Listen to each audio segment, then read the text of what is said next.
retrouve aujourd'hui dans cette nouvelle vidéo pour parler de géographie et on va parler du chapitre 2, mondialisation et diversité culturelle. Problématique, la mondialisation menace-t-elle ou favorise-t-elle la diversité culturelle de la planète? 1. Comment culture mondiale et singularité locale se mêlent-elles? A. Naissance d'une culture mondiale. Au cours du XXe siècle, une culture mondiale dont la principale langue est l'anglais s'est peu à peu répandue dans la plupart des pays du monde, grâce aux technologies de l'information, radio, télévision, téléphone portable, internet, etc. Et la communication, transport plus rapide. Les produits culturels s'échangent rapidement, les livres, les films, les objets d'art, les pratiques alimentaires ou les modes vestimentaires circulent facilement d'un pays, d'un continent à l'autre. Grâce à la mondialisation, les événements ont un retentissement mondial, Jeux olympiques, Coupe du monde de football, etc. Cette mondialisation culturelle est en grande partie créée par les entreprises Starbucks, McDonald's, Nike, Disney, etc. qui produisent et commercialisent des produits culturels vendus dans de très nombreux pays. B. Résistance de certaines cultures locales à la mondialisation. La génération de produits de la culture mondiale met parfois en péril des pratiques culturelles locales anciennes. Tout ou partie des cultures de certains peuples disparaissent, mais le plus souvent, les singularités locales comme la langue, les vêtements, les pratiques culinaires ou les croyances persistent. Elles permettent d'affirmer une appartenance identitaire, c'est-à-dire de se rattacher à l'histoire et aux valeurs du groupe dont on fait partie.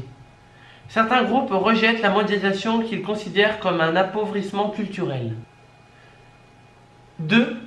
Pourquoi et comment préserver la diversité culturelle? A. Fréquence des métissages culturels. Les populations se déplacent, s'adaptent à des modes de vie nouveaux et favorisent ainsi le métissage culturel.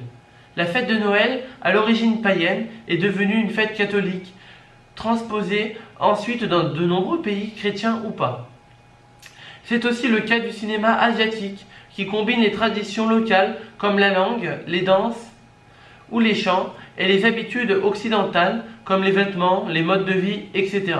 L'Occident et les États-Unis ont longtemps dominé les effets de mode par leur capacité majeure de diffusion.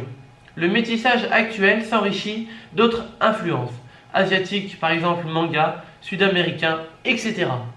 B. Atout de la diversité culturelle. La reconnaissance de la diversité culturelle favorise le dialogue et le respect entre les sociétés. L'intérêt pour la culture de l'autre est un atout pour la paix et la tolérance. Mais c'est aussi un enjeu économique car les singularités culturelles sont largement exploitées pour attirer les touristes, qui payent parfois très cher pour aller faire l'expérience de modes de vie différents de ceux qu'ils connaissent. C.